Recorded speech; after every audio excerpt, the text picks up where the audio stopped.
शहीद बिरसा झारखंड राज्यर रांचीठार 50 किमी दूर छोटनागपुर बल्लीहाडु ग्राम में जन्मग्रहण करते। बापा थे सुगुना मुंडा और माँ करीम हाडु।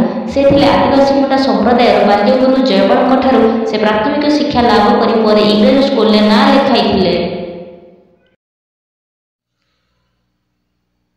पिलाबेले बिरसा थे भगवान विश्वासी और देशप्रेमी स्पष्टवादी होइथिबारु स्वाधीन भावना स्वाधीन चिंतन तांको जीवन को बेस प्रभावित करथिले। थोड़े स्कूल सांग माने बड़दों परी बेकर जुआली पकई स्कूल जमी चाष करथिले। ए दृश्य देखि बिरसा खूब आहत होइथिले। सांगसाथी कांधरू जुआली बाहर कर से पोखरी को फिंगी देइथिले।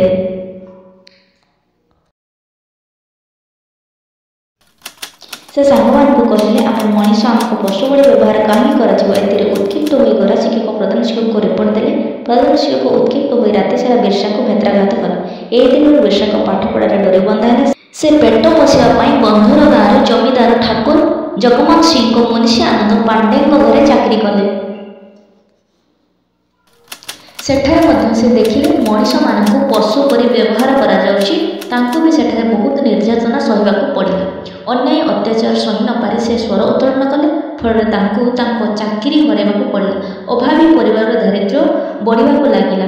बापा माँ तांको विरक्त हेले। शेष में से घर छेली जगिले। मशाणी पोता जाइथिबा शबर देहर अलंकार काढ़ी बिकी घर संसार चलाइले। एही समय इंग्रेज मान जंगल आईन प्रणयन करे आदिवासी मानक उपरे अत्याचार कले। केते जन आदिवासी भाई भौणी मानक ने बिरसा जंगल आईन विरोध कले। तांको प्रेरणा शह शह आदिवासी तांको सह सामिल हेले। तांको आदिवासी माने धरती आबा कही संबोधन कले। बिरसा को नेतृत्व में आदिवासी माने फांडी थाना रे निया लगे देले।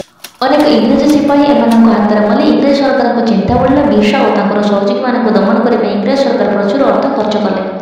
विद्रोही मानक धरई देवाई इना घोषणा करागला। बिरसांकर यह आंदोलन पड़ाहाट सिंहभूमि रांची सुंदरगढ़ चाईबसा आदि अंचल को व्यापीगला। देशद्रोही माझी तामिजया को इंग्रेज माने हाथ कले और विपड़ी बसंत मुंडा को गिरफ करागला। एहीपरि अनेक आदिवासी सरदार को सरकार छलना कर धरिनेले। जनवरी 9 तारिख बिरसा डंबारी पहाड़ उपरे तांकर अनुगामी मानक आगामी पार्ज्यपंथा विषय सूचना देउथांती। इंग्रेज सरकार किपरि सूचना पाई सेठारे अतर्कित भाव में पौज धरी गुड़ी चालना कले। डेप्यूटी कमिश्नर स्टेटफिल्ड 2000 विद्रोही को हत्या कले। तांको जेल में रखागला। तांको खाद्य विष दे हत्या करागला। बिरसा वनभूमि मनीष हुई विदेश और जाति लड़ी शहीद हेले। तांको ए जाति एबे सुधा मन रखी और आसंता काले भी मन